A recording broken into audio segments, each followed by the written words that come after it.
When Messiah reigns on earth, verses 1 through 9, and Israel will be cured when Messiah reigns on earth, verses 10 through 15.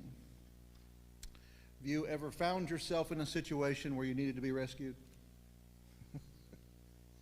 Anybody got a fun story to share of a situation where they need to be rescued? Yes.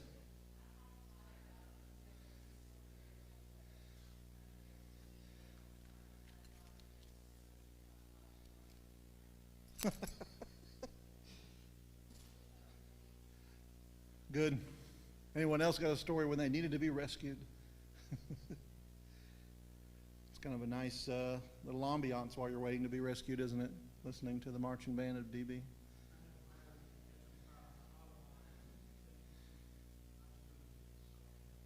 Were you like traveling on the Autobahn when it happened? Like in the car moving?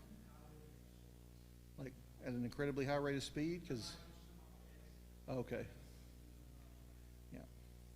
Those of you who aren't familiar with the German Autobahn, that's what our boys in World War II got to drive on and liked a lot, and come over here and said, hey, let's do something like that here. And thus the interstate system was born. But theirs is a little different because I think it's basically Talladega Nights all the time there, right? You can just go as fast as you want all the time on the Autobahn. So anyway. Yeah, that's the thing. You can go faster, but you probably aren't going to survive if something happens. So it's a trade-off like so many things in life. It's a trade-off. Any other situations where you need to be rescued?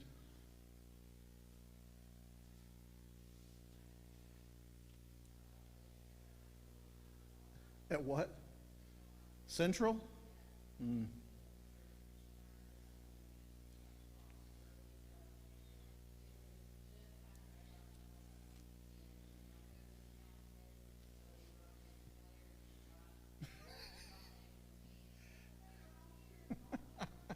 Were you in the bathroom or something? Is that?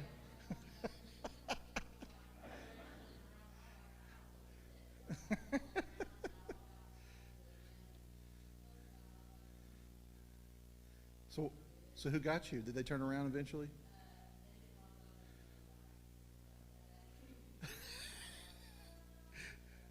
Whoops. Yeah.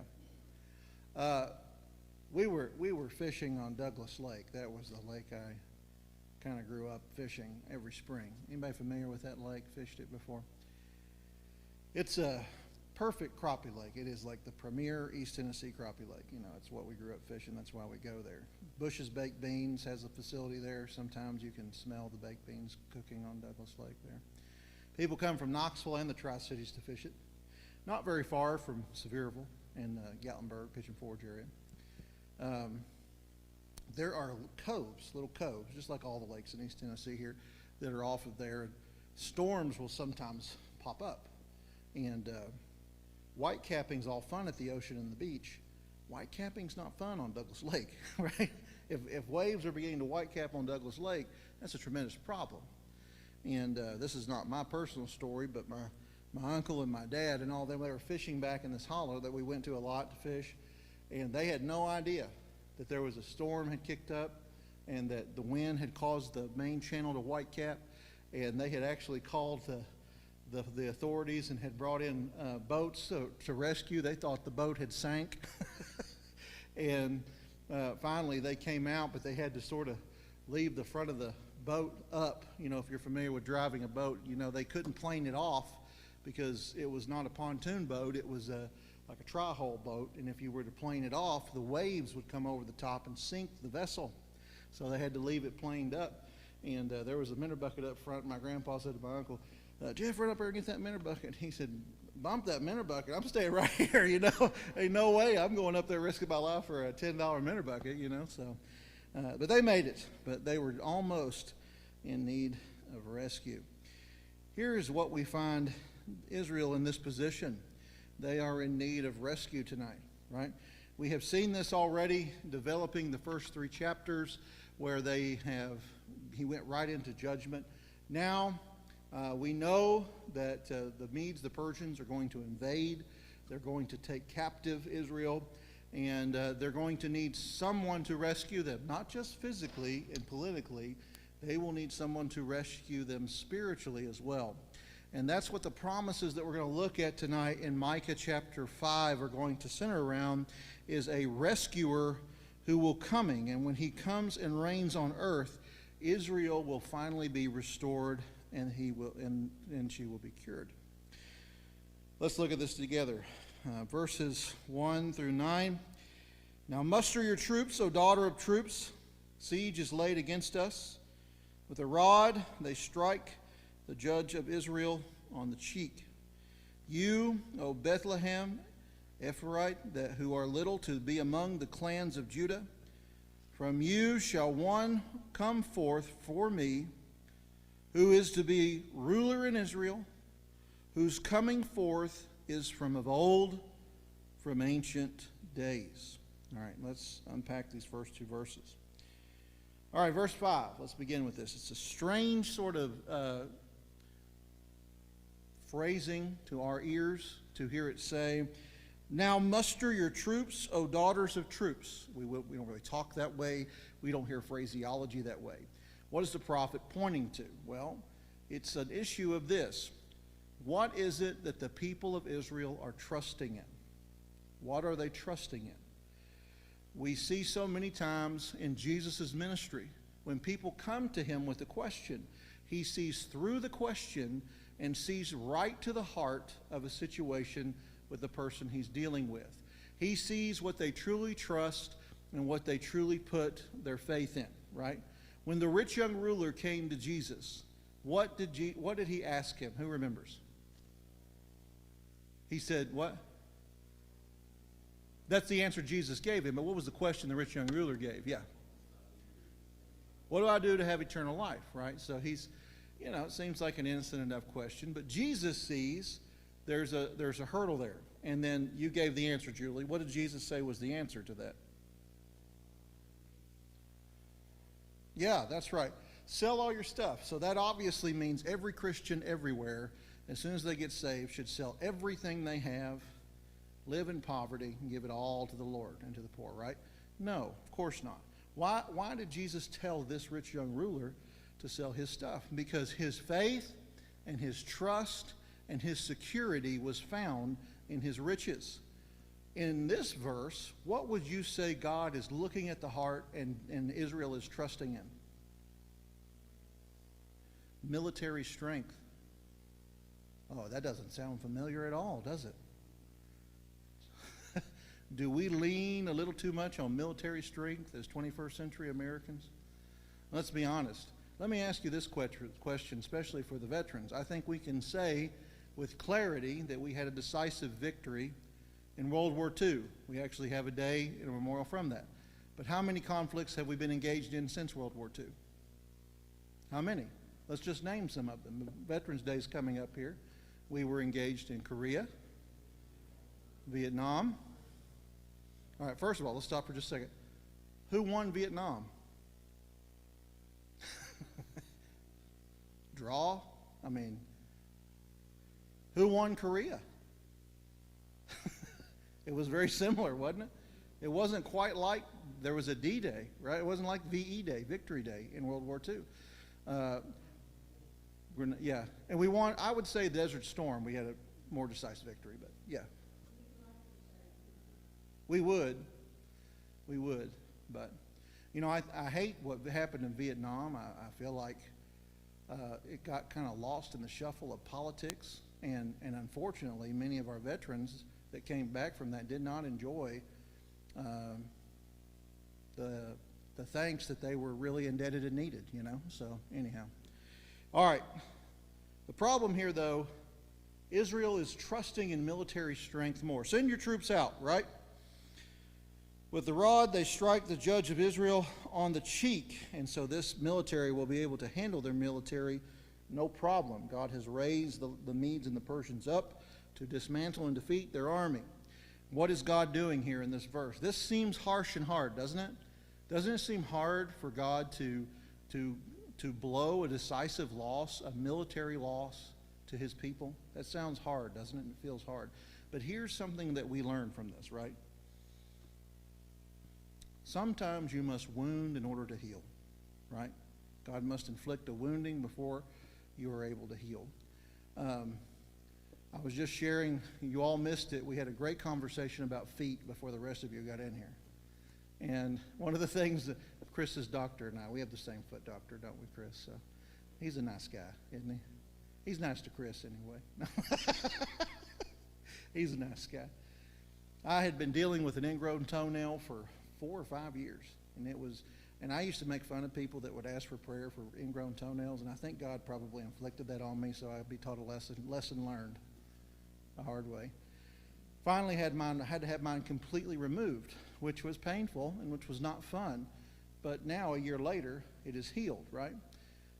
That we know this is true for the physical body. It's also true for the soul as well. One of the things we learn here is that God, in His goodness and His faithfulness, will relentlessly pursue His people and will destroy the idols and the trust and the confidence they have in other things and knock them down until the only thing they have left is hope and trust in the one true and living God. And that is a testimony to the faithfulness and the love of God to pursue that. And yes, it hurts, and yes, it's not anything anybody wants to sign up for, but it's good. It's good. All right, verse 2. What are we seeing in this verse here? Oh, Bethlehem, right? We're getting ready for Christmas. Little to be among the clans of Judah, right? Small town there being shadow. Let me say this. We live here in the mountains, and one thing that we can say, when we go out from the mountains and you're kind of looking towards the mountains, as you look over a mountain range, the peaks of mountains look close together, don't they? Like they look like they're just about touching each other. But if you were to ever climb into a Jeep or take a hike up to the top of a mountain and look from the point and perspective of one mountain peak to the other, how close do they look? They don't look close at all, do they? They look quite a vast distance, much more than you're probably willing to scale in one day, particularly if you have scaled the one. You know, one of the things we have to remember as we read this, we're reading prophecy from Micah here. And yes, he is talking here, and it is reaffirmed in the Gospel of Matthew, Micah 5:2, that this is about Jesus' coming to earth. This is about the Messiah being born. But other sections of this prophecy in chapter 5 are yet to be fulfilled, right? So, but from Micah's perspective, how much of it's going to come true in his lifetime, right? He's sort of like the guy looking at the mountain range far away, and to him, all the peaks look the same. They look about the same distance apart. But as you stand on one, which we have the privilege to stand on one spectacular mountaintop, and that is the completion of the New Testament. So we can see where Micah chapter 2 has been fulfilled, right? Let's see how it's been fulfilled here. You were little to be among the clans of Judah. From you shall come forth for me. Who's the me? Is it Micah? Who is the me here? It's God. The one who will come forth and out of this is God. One who is to be ruler in Israel. And look what it says here. Just to be clear, in case you're confused on who the me is, there's a clarification here at the bottom. Whose coming forth is from of old, from ancient days. What does that sound like? Right? This feels a lot like John chapter 1, doesn't it? In the beginning was the Word. The Word was with God. The Word, what? Was God. Right? It is critical that the Messiah be not just another man that is born, but be one who is begotten and born from God. Why? Yeah. Man is imperfect. I mean, this is a high Christology verse. This is a verse where we're learning that Jesus is not just another religious leader or zealot that you put alongside Barabbas or Confucius or any of these other leaders. This is the one who came forth from the Ancient of Days, who was prophesied about by Micah, and was affirmed here in the New Testament as the one true and living God. Let's read a little further. Therefore, he shall give them up until that time, when she who is in labor has given birth. Then the rest of his brothers shall return to the people of Israel. All right, again, we're reading prophecy. This is the future. What is he saying? All right, he's saying what? There's going to be a scattering of Judah, of Israel. They're going to appear to become a people who are just sort of smashed and scattered to the winds. But even though they're kind of smashed and scattered to the winds, God's not going to leave them there. There'll be a calling back. This says here, his brothers shall return. What does that mean? Well, you go back here and look. Talked here about you were the clans of Judah, Judah's brothers, those who are descended from the tribes there. It's talking about bringing Israel back together. Verse 4. He shall stand and shepherd his flock, and in the strength of the Lord, and the majesty of the name of the Lord his God, and they shall dwell secure. From now he shall be great to the ends of the earth. In my opinion, verses 3 and 4 are already promised and are coming, but not quite yet fully fulfilled. You know, as I thought about verse 3, I thought, that's kind of what the church feels like. You know, the church is scattered throughout the world, isn't it? I don't think many nations really worry about the church. Like, they think that the church is sort of a scattered, tattered people, roughly affiliated, loosely together. Most countries and nations have too much occupation with either gaining more power and money, or more money than power, how to spy on other nations, and that's their focus. And in some ways, it's better for the church that that's their focus, so that mission work and activity can continue. Because if every nation decided to get one world government and set their eyes against the church, could you imagine what that would be like? It says here in verse 4, he shall stand and shepherd his flock in the strength of the Lord. The church in many ways is like the Old Testament. So many things in the Old Testament are foreshadowing what is to come. The church foreshadows what is to come when Christ returns.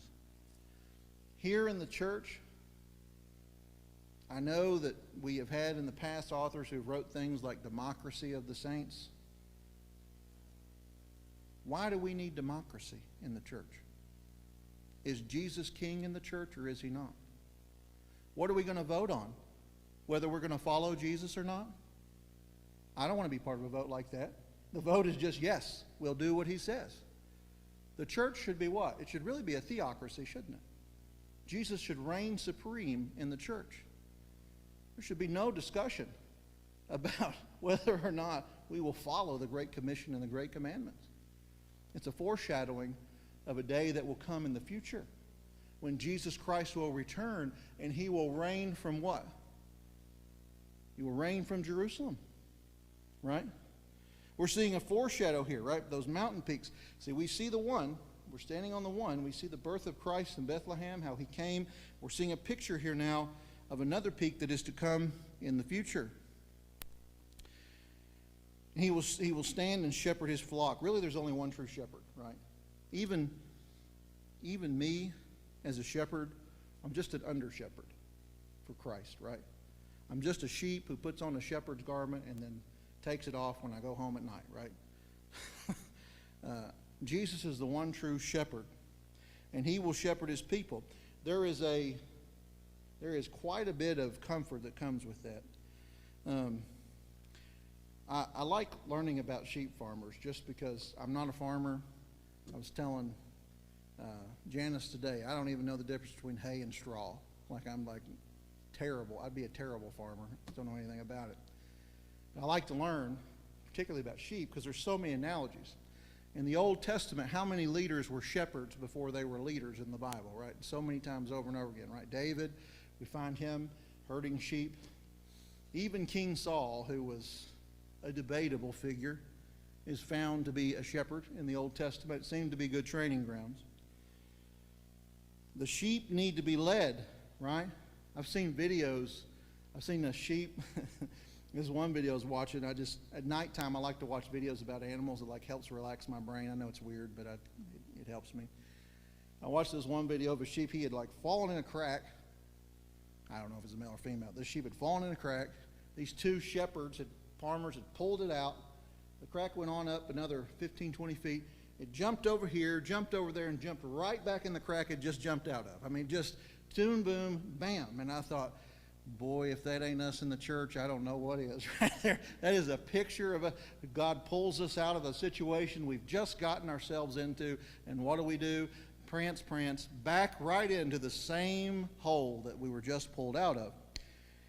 But what's the good shepherd do? What do those guys do? They moved right up there. They pulled that sheep out again, right? And isn't that a picture of what God does for us over and over again? Not just is he the shepherd over our lives and the things that we face, but he's shepherd over all, isn't he? What is outside of the sovereignty of God that his hand is not steady in controlling history? What is it that you are facing that the shepherd is not aware of and is not in deep care and consideration in that process? What sickness are you facing that the Lord is not aware of and is not willing to shepherd you through? Well, it's a great comfort. As small children, we know how beneficial it is to have a tall, helpful adult like a parent walk down a dark, unfamiliar hallway with you. How much more a shepherd who is in control of all things. Look at this, what it says here. In the strength of the Lord, in the majesty of the name of the Lord his God. And they shall dwell secure, for now he shall be great. And look what it says here. And, look, to the ends of the what, church? To the ends of the earth. All will know. He will reign in Jerusalem, but they will know. From Antarctica to Iceland to Australia, all will know the Good Shepherd. All will know the one who reigns. And look at verse 5. And he shall be their what? Clear, this is talking about a 9mm, right? Let me grab my piece, right? No. Easy now. You look today. What is the fundamental base of anxiety? Right? Anxiety is fundamentally a lack of peace, usually driven by the fact that we're not in control. Right? Isn't that what it is? Isn't that what keeps us up at night? We don't know what's going to happen. We don't know what's going to unfold. We have people today who will sell you pills to help you find a little bit of sleep because your mind keeps you very anxious.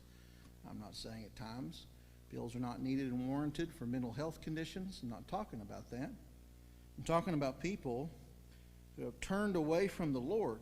And in turning away from the Good Shepherd, and in turning away from the Lord, and in turning away from the security that we find in his strength, there is no peace. It is a life filled with darkness, dread, and anxiety. Here, he shall be their peace. Look here, verse 5. When the Assyrians come into our land and tread in our places, and we will rise again against him 7 shepherds and 8 princes of men. I've read today. I don't really have a full grasp of everything that means. I just know that one thing I can say for sure, the Assyrians are coming, and they will be victorious over their troops. Some of this in verse 5 is difficult to decipher exactly what the prophecy means, so I'll leave it at your discretion and study to expand on your own. Verse 5. They shall shepherd the land of Assyria with the sword, and the land of Nimrod at its entrances, and he shall deliver us from the Assyrian when he comes in our land and treads within our borders. So here, a picture of deliverance. A deliverance that is coming by God's hand and God's strength. But it's not just the military deliverance that he's talking about. in many ways, this is a foreshadowing of the deliverance that we need from sin. Going back to verse 2, only the death of God's Son can fully atone for our sins and rescue us. Because we're sinners, we cannot experience God's forgiveness without a sacrifice for those sins. People had understandings of what it means to bring sacrifices and seek forgiveness. Hebrews 9:22, without the shedding of blood there is no forgiveness. Every year on the Day of the Atonement, the high priest in Leviticus 16 would shed blood. Sacrifice was incomplete, however. God himself said, it is impossible for the blood of bulls and goats to take away sin. In order for a once-and-all forgiveness to come, it must come by a divine blood, a blood that is acceptable. Here, the Assyrians being knocked out, taken down by the sword, a final end to that. I feel there's a parallel to the end of sin in the life of a believer when the Messiah comes. One of Micah's contemporaries, a prophet, Isaiah, he talks about the suffering servant and king who comes. Many of us are familiar with Isaiah 53. We see the picture there of Jesus as he comes and emerges. All right. Let's look at 10 through 15. Somebody like to read that for us tonight? 10 through 15.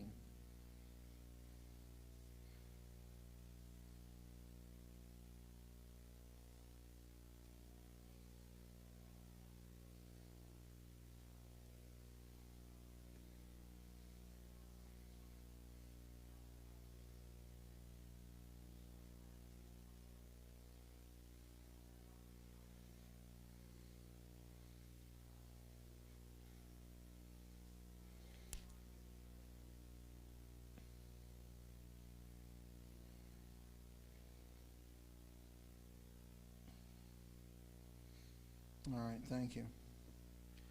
And in those days, what days? What days is being discussed here? Well, Israel will be cured when the king appears at the end of the age, at the end of time. That brings a little more clarity to the peak we're talking about here in this prophecy. Micah began with this. It's the day when Jesus is reigning on earth, when all of God's promises to Israel are being fulfilled. How many of you like Twix candy bars in here? Who loves Twix? A few of you? Have you seen the commercials? Twix candy bars made this Halloween. Let me tell you about one. You can go look at your leisure later. Many Halloween commercials were made by Twix this fall. In this one in particular, there's this very goth-looking witch who gets out of a car. She goes to the house, and there's a little boy playing with blocks. He's dressed in a princess costume, a princess dress. And she comes to the door. He says, "Oh, I don't need a babysitter, thanks." And he closes the door, and then she's inside and says, "Well, your parents think you do." And they go out to the park, and there's another little boy there who's dressed in a traditional kind of superhero type Halloween costume for a little boy. And he says, "You're dressed weird. And your babysitter's dressed weird." She's all black and goth looking. And somehow it portrays that this babysitter is able to muster up a mini tornado that sucks the little boy that called the little boy in the dress weird, and all we see is his cape float gently down to the ground. And then she says, "We need to get out of here." And the little boy says, "Will he come back?" She said, "Probably," right? Well, just sell candy bars, right? Don't push a narrative. Don't push a narrative. Mulder was talking about this. He said, this is really just part of the great lie. Look at this in this section here. There are references here to things that God's people will be delivered from. What's he say? "I will cut off the cities of your land, throw down all your strongholds, cut off sorceries from your hand. You shall have no more tellers of fortune." Confession time. One time I went and saw a fortune teller before I knew any better. It was Daytona Beach, and I was a young teenager. And I thought it would be fun to go in there, me and my buddy. And so I went in there, and I asked her what she thought I would do. You could ask her any 2 questions you wanted about your future. And so you paid $5 and you asked 2 questions. That was the deal. $2.50 a question, I guess. So My two questions were, where am I going to live in the future, and what will my occupation be? Because I was trying to make up my mind at that time. And she told me I would live further south than I currently lived, which at the time was Fall Branch, Tennessee, which I don't. And I actually never have as an adult, except once. I've lived further north of where I grew up. And the other answer was, you'll do something with your hands, which I guess kind of I do sometimes, but whatever the ministry requires. But it's a bit more with the mind and the soul than it is with the hands. And then I don't know why, but I thought it was kind of funny. And one of my best friends is a very athletic, big, tall guy, 6 foot, basketball player. Used to coach over here on the west side of town for the Lady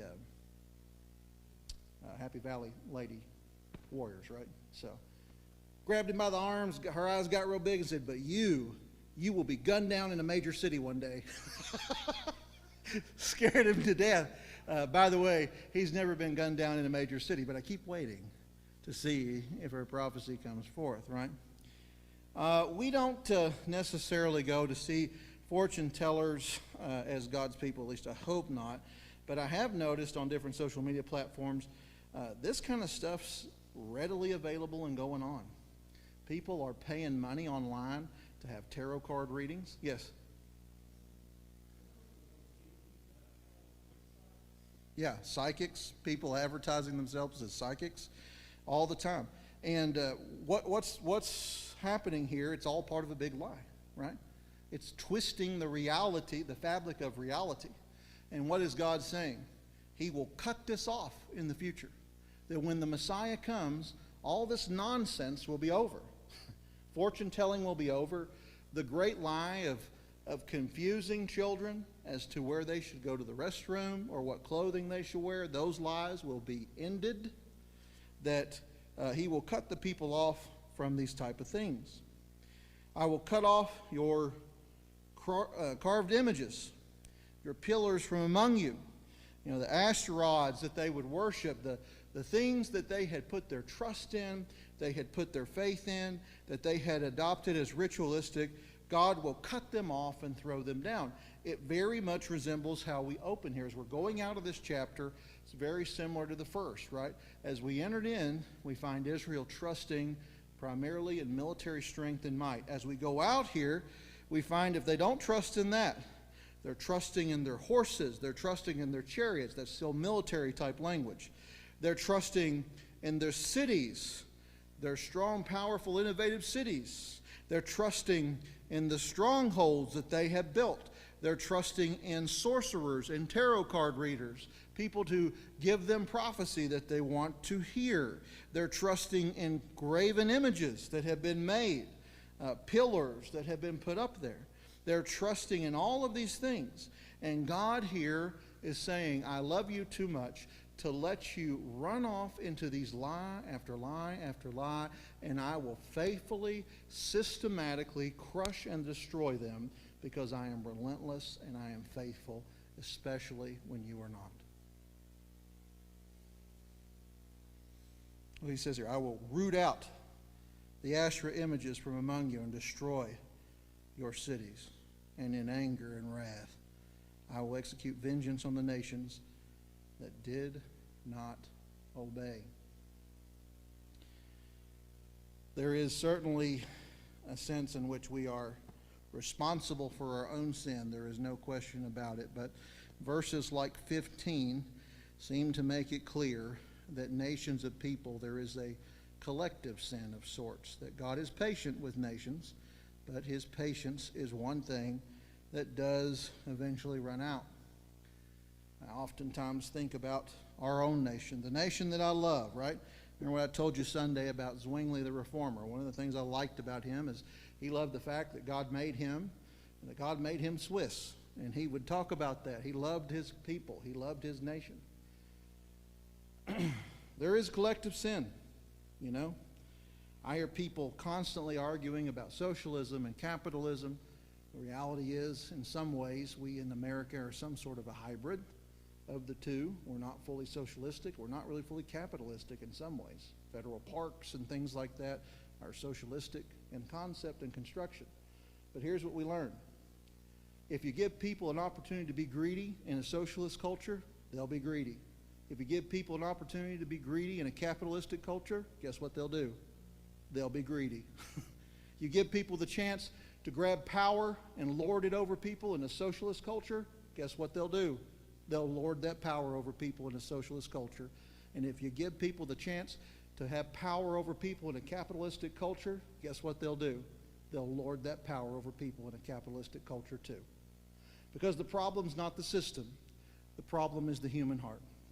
Even though I would say some are more conducive and better for nations, I still wouldn't say that it'll ever be perfect until the day that Jesus reigns supreme from Jerusalem as we have looked at it tonight. Questions or comments as we close out?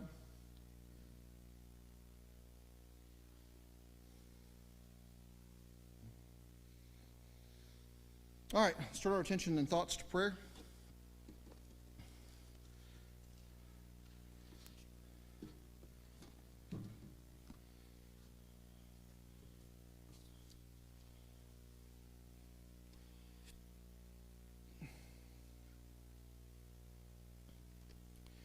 Any pressing prayer concerns that are not on the list tonight? Please remember Gilda, December 22nd.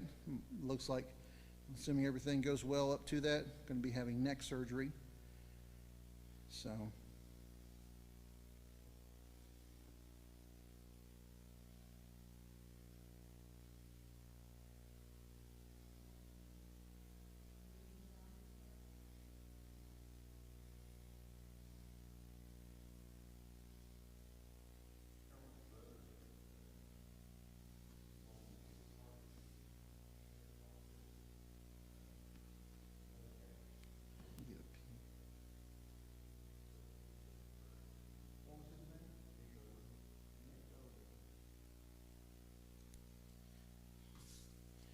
blood pressure issues, you said? AFib.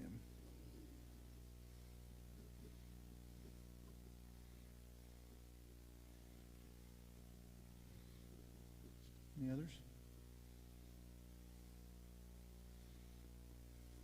Just like to praise God and thank you all. We had a great trunk or treat on Sunday. We had 450, 500 kids on campus, probably 750, roughly estimated people came through here. That may be, those are just guesstimations. Lots of chances to talk to young folks and young families and share a bit of Christ's love with them. Lots of gospel tracts given out. Lots of gospel tracts given out. All right. Any others?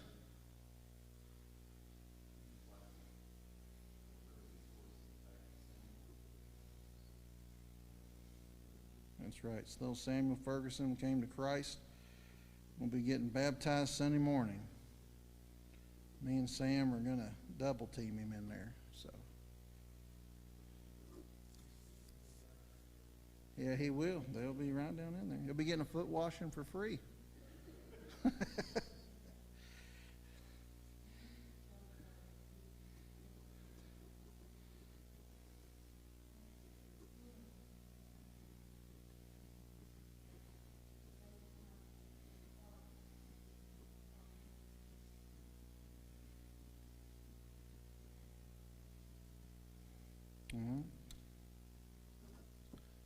Very good. Joe Taylor, heart not getting enough oxygen.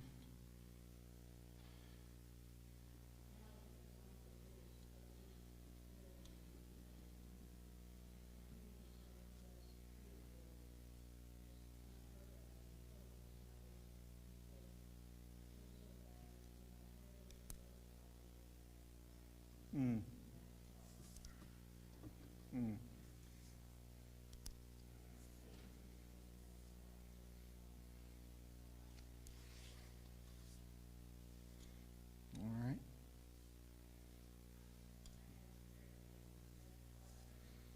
Mm-hmm.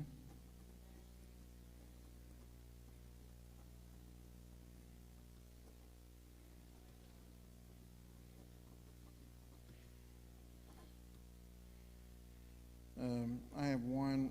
Ray Ray Severs is my great uncle, and he's in the ICU in Knoxville, so he's not doing well. Guess that's it. If there are any more? All right. Who would like to close us in prayer tonight? Would somebody like to pray for us?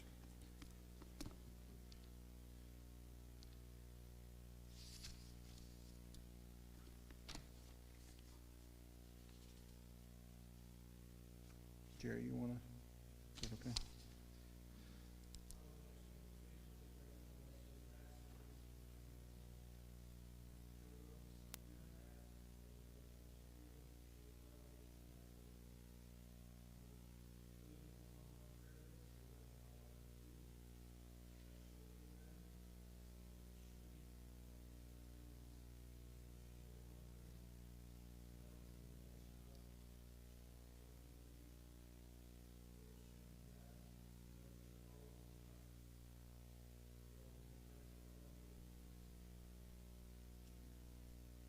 Thank you all. Have a good evening.